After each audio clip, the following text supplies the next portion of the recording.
इथं आला पाहिजे आपल्याला. तुकाराम महाराज म्हणले आम्ही बल संपादन केलं आणि देवाची प्राप्ती झाली. आता ज्ञानेश्वरीमध्ये 5 प्रकारचे बल आलेले आहेत. थोडा आवाज कमी. कोणते कोणते बळ आहेत? विवेकाचं बळ आहे 1, ज्ञानाचं बळ आहे 2, वैराग्याचं बळ आहे 3, योगाचं बळ आहे 4 आणि भक्तीचं बळ आहे 5. आता मंडळी, विवेक कशाला म्हणतात? विवेक विवेक म्हणजे काय? सार काय, असार काय, खरं काय, खोटं काय, हिताचं काय, अनहित काय, निषिद्ध काय, विहित काय, चांगलं काय, वाईट काय, असं कळणं त्याला म्हणतात विवेक.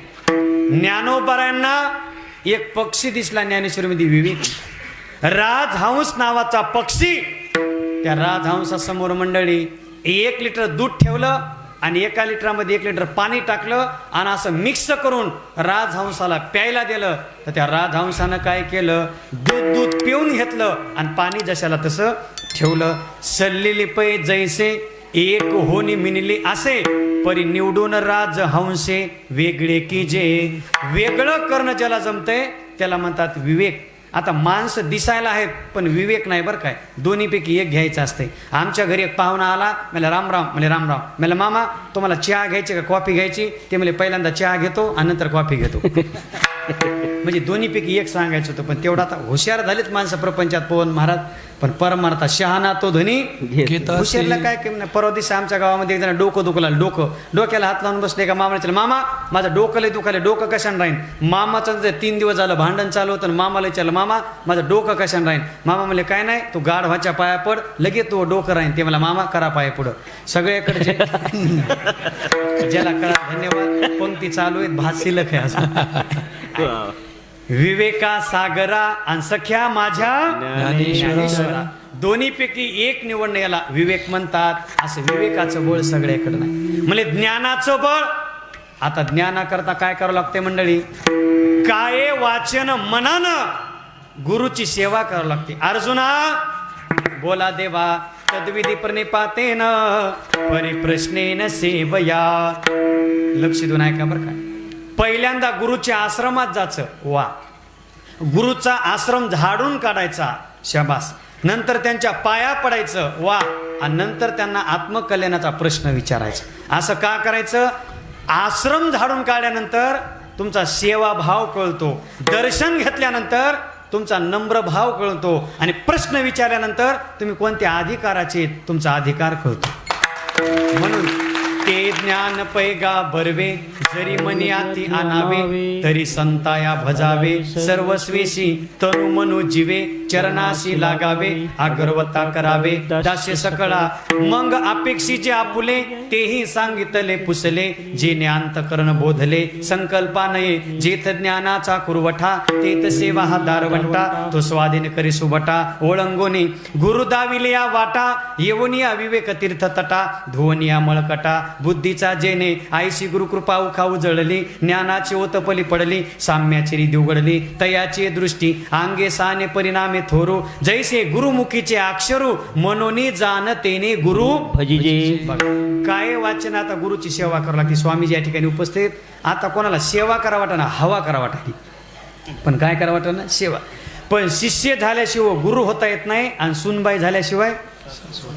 तुमच्या झोपा झाल्या का सगळ्याच्या? ते कसं आहे, आता उन्हाळ्याचं तुम्ही मस्त जेवायला तर थंडगार पाणी, बरं झालं कूलर लावली, नाही तर माणसं जागेवर झोपायला. हो. आणि खरं सुख झोपीमध्येच आहे. ज्ञानोबा म्हणले ब्रह्मसुख आहे झोपीमध्ये. कोणतं सुख आहे? ब्रह्मसुख. अरे जो सुख नाही दुनिया के किसी कोने में, काय? जो सुख नहीं दुनिया के किसी कोने में, वो सुख है पंक्ति के खाने के बाद कीर्तन में सोने में. खरं सुख कुठे? कीर्तनात झोपण्यामध्ये. शिष्य झाल्याशिवाय गुरु होता येत नाही. आणि सुनबाई झाल्याशिवाय. आणि सुनाची आता दिवस गेली किंवा आता पहिल्या सासूचा धाक असायचा. आमच्या बहिणी चळचळ कापायच्या आणि वाट बघायच्या कधी दिवाळी येईल आणि भावाच्या घरी 2 दिवस जाईल. आता उलट झालंय महाराज. सुनाच्या धाकानं या कोलारवाडीच्या मथाऱ्या वाळून गेल्या. आणि ह्याच वाट बघायला कधी दिवाळी येईन आणि 15 दिवस नमुना तिकडे जाईल. आता स्वामीजी तुम्ही या ठिकाणी जरा घाबरवलं मी तुम्हाला. पहिला धाक असायचा कोणाचा? सासूचा. पहिला मालकाचा धाक असायचा. आता मालकीनबाईचा धाक आहे. अरे जेवण भाकरीला उशीर झाला की ताड दिशी मला 2 चापटा मारायची पत्नीला. आता आमची ताकद आहे का मारण्याची? आता उलट झाले महाराज, पत्नीचा धाक मालकाव झालाय. नाशिकमध्ये नवरा बायकोची भांडणं लागले पवन महाराज, मालकीन माईनं मालकाचा हातच मोडला. पुण्यामध्ये भांडणं लागले, डोकंच फोडलं. आणि मुंबईमध्ये नवरा बायकोचे भांडणं लागले, पत्नीनं मालकाला मारलं, त्याला उचललं आणि दारासमोर निळी टाकी होती, निळी टाकी, त्या निळी टाकीमध्ये टाकलं आणि वरून सिमेंट भरलं. ही बातमी मी मोबाईलला ऐकली. अगोदर घरी गेलो, दारात निळी टाकी उचलली आणि भंगारमध्ये नेऊन विकली. बेस कमी की माणूस मला उशिरा पाशिरा घरी जाते कशाला उगाच आहे का ना. स्पष्ट आवाज करा, आपल्या इथं ऐकवायला पाहिजे. गुरुविना अनुभव हा कैसा काले, गुरुविना अनुभव कैसा काले, गुरुविना अनुभव कैसा काले, गुरुविना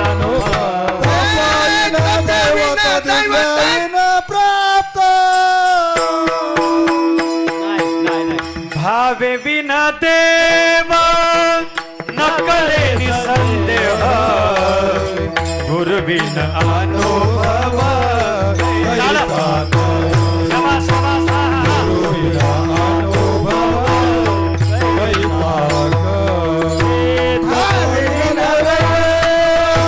नकळे निसंदेह, गुरुविन अनुभव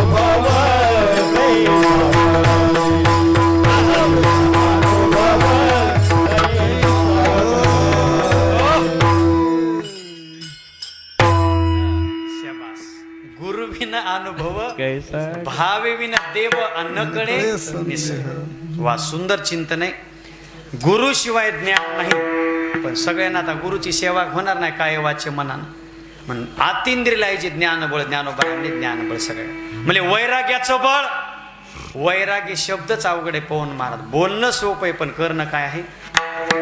वैराग्य कशाला म्हणतात माहितीये का? इह लोकापासून ब्रह्मलोकापर्यंत अनुकूल मानलेल्या भोगाचा त्याग, त्याला म्हणतात वैराग्य. काय ज्ञानोबारायांचे शब्द आहेत. तुमचे बटणं बंद करा सगळ्याचे. सीताराम सीताराम. वा, ज्ञानोबाराय सांगतात, घडाडीत लोह रसी, उडीन घालवे जैसी, न करवे उसी, अजगराची उठिले नि वैराग्य जेने, हात्रीवर ग्वायसी नि सांडणे, जैसे वो मुनिया सुने, आताची गेले संसार या समजता, जाणे जे अनित्यता, वैराग्य दौडिता पाठी लागे. अनुकूल गोष्टीचा त्याग करणं याला म्हणतात वैराग्य. म्हणजे एका मामाला म्हणलं सुपारी खा, मला खातच नाहीत. मला काऊन खात नाहीत? मला दातच नाहीत. दात नसल्यावर सुपारीचा त्याग करणं वेगळा, पण दात असून सुपारीचा त्याग करणं याला म्हणतात वैराग्य. आमच्या परभणी जिल्ह्यामध्ये संत मोतीराम महाराज, आपल्या तसं शिवगिरी बाबांचा अधिष्ठान आहे, तसं परभणी जिल्ह्यामध्ये मोतीराम महाराज, त्यांच्या बनेलीच्या खिशात कोणतरी 5 रुपये टाकले, तर मोतीराम महाराजांना बनेल जाळून टाकली. म्हणले महाराज बनेल का जाळली? म्हणजे बनेलीला पैसे चोरायची सवय. 5 रुपयासाठी बनेल जाळली म्हणून त्यांच्या धोत्राची समाधी, त्यांच्या आस्तीची समाधी, त्यांच्या फेट्याची समाधी, त्यांनी जखमीला बांधलेल्या पट्टीची सुद्धा समाधी. आणि जोपर्यंत चंद्र सूर्य तोपर्यंत त्यांचं नाव आहे, कारण वैराग्याची समाधी. त्यांचं नाव सूर्य तोपर्यंत आहे आणि आमचं नाव कुठपर्यंत आहे? गावातली पत्रिका फाटणं आणि महाराज मरणं संगच. आपल्या देशामध्ये वैराग्याची काय होत असती पूजा. पण आज सगळ्याकडे वैराग्याचं बळ नाही जमलं. आता म्हणजे योगाचं बळ, अंगी योगाचे होय बळ, मन केतुलेनी चपळ. पण यम नियम ध्यान धारणा प्रत्याहार का सोपं आहे का महाराज? 6 महिने ध्यान लावावं लागते. हरी ओम. चांगदेव महाराज 6 महिन्याची समाधी लावायची. हरी ओम. आता कलियुगामध्ये शक्य आहे का? काय काय महाराज लोक समाधी लावलेत. आमच्या घरी एक महाराज आले, त्यांनी पलंगावर समाधी लावली. हरी ओम. माझी बायको चहा घेऊन आली, म्हणजे बाई आणि इकडे चहा. आम्ही महाराज तुम्ही समाधी लावली, म्हणजे समाधी पुन्हा लावतो, चहा निवून डबल कशाला करायचं? असे सगळ्याकडे योगाचं बळ नाही. कारण लवकरात लवकर प्रत्येक जणाला वाटेल लवकर कशाची प्राप्ती व्हावं. पण महाराज हा आता असं झालंय, गुरु महाराज कष्टा वाचून पैसे पाहिजे आणि अभ्यासा वाचून ज्ञान पाहिजे. काय बोललो मी तुम्हाला? अभ्यास न करता ज्ञान पाहिजे आणि शेतात काम न करता 500च्या नोटा पाहिजे. जाऊ तुम्ही मांडी घाला, सावधान. जमलं. लेकरं आनंदात मस्त बसलेत, लांब बसलेत आणि तर गुळ खाला नाही याचा मला आनंद वाटायला. नाही तर यांच्या सातवण्याला कीर्तन होतं, एक पोरगं 5-5 मिनिटाला गुळ खाला देऊ लागलं आणि गुळ जरा खारट लागू लागला. मला गुळ खारट का लागायला? मी त्या पोराकडे बघितलं, ते नाकात बोट घालू लागलं.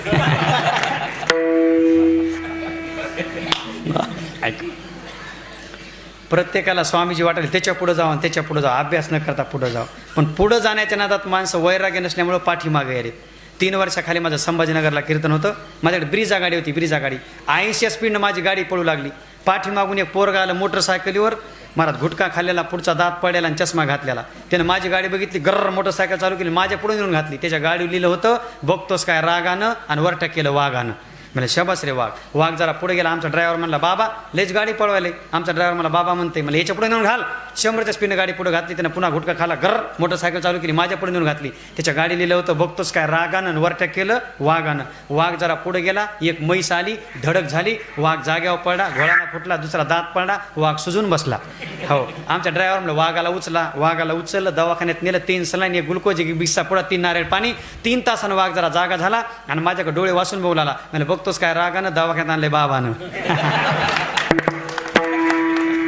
ऐक, असं सगळ्याकडे वैराग्याचं बळ नाही, सगळे सोपं आणि सुलभ भक्तीचं बळ आहे. तुकाराम महाराज म्हणे, आम्ही नामस्मरणाचं भक्तीचं बळ संपादन केलं आणि देवाला पकडण्याचं काम केलं. पहिलं चरण देवते बळ टाळ टाळ वा वा. देवते बळ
देवतीही बळे धरीला साज.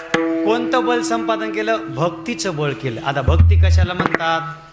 भक्ती ते नमन आणि वैराग्य तो जीवनाता नाना नम्रता प्राप्त करण्याला भक्ती म्हणतात. फळलिया तरुची शाखा सहज भूमीशी उतरे देखा तैशी जीव मात्रा शेखा खालावती ते अखंड अगरवता होणी असती जयाची विनय हेची संपत्ती जे जे मंत्र अर्पिते माझे ठाई आपुले उत्तमत्व नाठवे पुढीला योग्य अयोग्य नेनवे जीव मात्राची नावे नमोची आवडे गा जे जे भेटे भूत ते ते मानिचे भगवंत बोला. हा भक्ती योग निश्चित जाण माझा. जीवनात नम्रता प्राप्त करणं याला म्हणा भक्ती एक. नाही तर देवा वाचून मन प्रपंचाकडे न जाणं याला भक्ती म्हणा दोन. उद्धवजी महाराज ज्यावेळेस भेटायला गेले, आता बाबांची भागवत कथा चालू आहे. पहिले भागवत कथा बऱ्याच केल्या पवन महाराज मी, पण आता सोडून दिल्यात. कशामुळं? त्या परतळ खाईन झाल्यात. ते तबल्यावाला आणि शिंतवाला पैसे घेऊन चाललाय आणि मला फक्त राशीचे गहू चोरू लागले. देवा वाचून मन दुसरीकडे न जाणं याला म्हणा भक्ती एक. नाही तर अखंड नम्रता जीवनात प्राप्त करणं याला म्हणा भक्ती दोन. अशी भक्तीचं नामस्मरणाचं बल संपादन केलं आणि देवाला पकडलं. फार गोड दृष्टांत आहे, आता लक्ष देऊन आहे. उत्तर प्रदेशामध्ये एक साधू होऊन गेले मंडळी. त्यांचं नाव होतं बिल्वमंगल महाराज. बघा देवाला कसं पकडतात. बिल्वमंगल महाराज दोन्ही डोळ्यांना आंधळे असणारे, मग त्यांना लोक सुरदास महाराज म्हणायचे. कोणते महाराज? सुरदास. वा. दोन्ही डोळ्यांना आंधळे आहेत आणि अखंड त्यांचं भजन श्रीकृष्ण जय कृष्ण श्रीकृष्ण जय कृष्ण श्रीकृष्ण अखंड. 12 वर्ष त्यांनी भगवंताचं नामस्मरण केलं. तपविन दैवत दिदिल्याविन स्वरूपाची अपसरा लागे प्राण इंद्रिय शरीर आटणी करणे जी विराता या नाम तप. 12 वर्ष तपश्चर्या केली पण कृष्णाचं त्यांना दर्शन झालं नाही. स्वप्नात देव आले नाही. त्यांना वाटलं आपल्याला कृष्णाचं दर्शन नाही झालं का आपल्या आश्रमात आपण वृंदावनला जाऊ आणि देवाचं दर्शन घेऊ. ताई साहेब आता दोन्ही डोळ्यांना आंधळे आहेत बघा. एका हातात काठी आहे, दुसऱ्या हातात तुळशीची माळ आहे आणि निघाले पायी पायी. श्रीकृष्ण जय कृष्ण. तात्या रस्ता म्हणजे वृंदावनला, श्रीकृष्ण जय कृष्ण. नाना रस्ता वृंदावनला, श्रीकृष्ण जय कृष्ण. असे 12 दिवस रस्ता विचारत विचारत निघाले. 13व्या दिवशी पवन महाराज उंच उंच झाडं लागले, घनदाट आरण्य लागलं आणि आरण्यातून निघाले.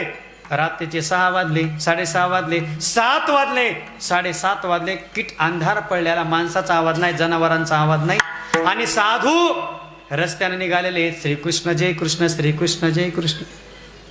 आईसाहेब ज्या रस्त्याने निघाले, आता 5 पावलं टाकले, समोर विहीर होती महाराज, खोल विहीर होती. साधू त्या विहिरीमध्ये पडणार. रुक्मिणी मातेने सांगितलं देवाला. रुक्मिणी माता म्हणल्या देवा. म्हणजे काय रुक्मिणी? अहो म्हणजे तुमचा सूरदास नावाचा भक्त यायला तो विहिरीमध्ये पडन, पकडा त्याला. म्हणजे रुक्मिणी थांब जरास. 1 पाऊल टाकला श्रीकृष्ण, दुसरा जय कृष्ण, चौथा श्रीकृष्ण. आता 5वा पाऊल विहिरीमध्ये पडणार. त्या क्षणाला भगवंताने एका गाय राखणाऱ्याचं रूप घेतलं, छोट्या बालकाचं, बाबाच्या दंडाला धरलं, बाजूला वळलं, पाठीमागं विहीर गेली आणि रस्त्याला लावलं. बाबा अहो दिसत नाही का? हा मला बेटा दिसत नाही. अहो विहिरीमध्ये पडले असते. बेटा चांगलं केलं. अहो गाय राखण्याकरता आलो, चांगलं झालं.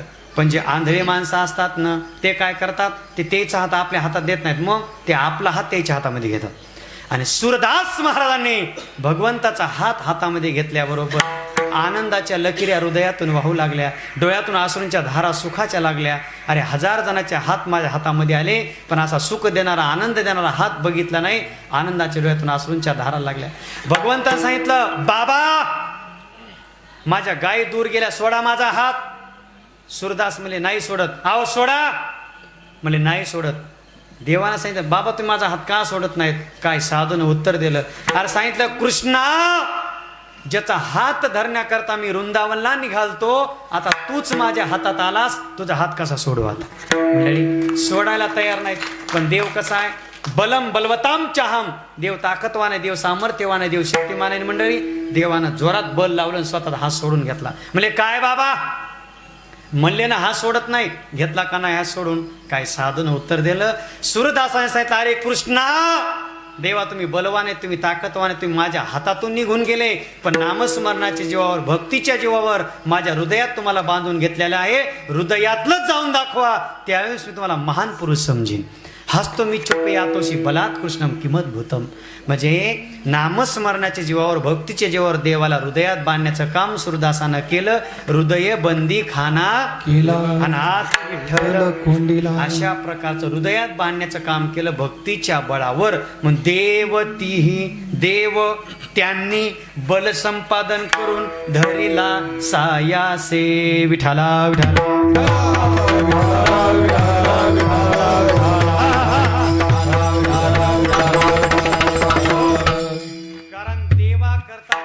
कारणे भाव काही नलगे एक भावची थोर प्रेमाचा आंतरीची घेतो पत्रम पुष्पम फलम तोयम पै भक्ती मी एक जाणे तसाने थोरन म्हणे आम्ही भावाचे पाहुणे. आता या ठिकाणी तरुण बांधव बहुसंख्येने असे मंडळी आपल्या जवळचे माणसे. तुम्ही देवा करता मन लागतंय आणि लोक काय करता धन लागतंय. देवा करता काय लागतंय? मन. जावं जरा पुढे या तुम्ही, झोपत आणि मागची मागे. देवा करता काय लागतंय? मन लागते. आणि लोक काय करता काय लागते? मोबाईलच्या भाषेत सांगतो जरास. रिश्तेदार से बात करने के लिए फोन की जरूरत होती है. पाहुण्याला बोलायचं असेल तर हातात मोबाईल लागते. रिश्तेदार से बात करने के लिए फोन की जरूरत होती है और मेरे भगवान से बात करने के लिए मौन की जरूरत होती है. रिश्तेदार से फोन पे बात करोगे तो बिल देना पड़ेगा, रिचार्ज मारा लगते है ना. रिश्तेदार से फोन पे बात करोगे तो बिल देना पड़ेगा और मेरे भगवान से बात करने के लिए दिल देना पड़ेगा. देवा करता मन आणि लोक काय करता धन. आणि असं भावाचं बळ संपादन केलं. देवती बळे धरिला सायासे. आता सायास करावं लागतात बरं काय. भाव बळे आकळे ये रवीना काळे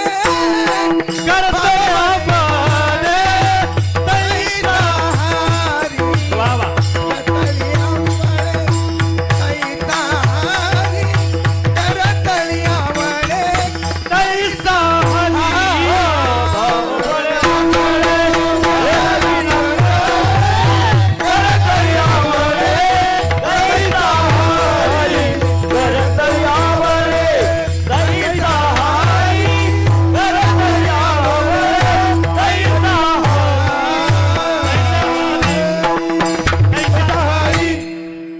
नानाच्या नावाने टाळ्या वाजवा. वा सुंदर. राईट प्रमाण मना म्हणायची गरज नाही. बरोबर बंदूक लावलेली. त्या का गावाला कोणीच प्रमाण उचलेलं मला कोणतरी प्रमाण उचला ना त्या चौकदारानं मलाच उचललं. नाही हे चौकदार उचलणार नाही. हे खतरनाक चौकदार आहे. काली व्हातो केव्हा दिल वाले. वा सुंदर बरं का. अगदी आनंद आहे. सर्व तरुण बांधव या ठिकाणी बसलेले.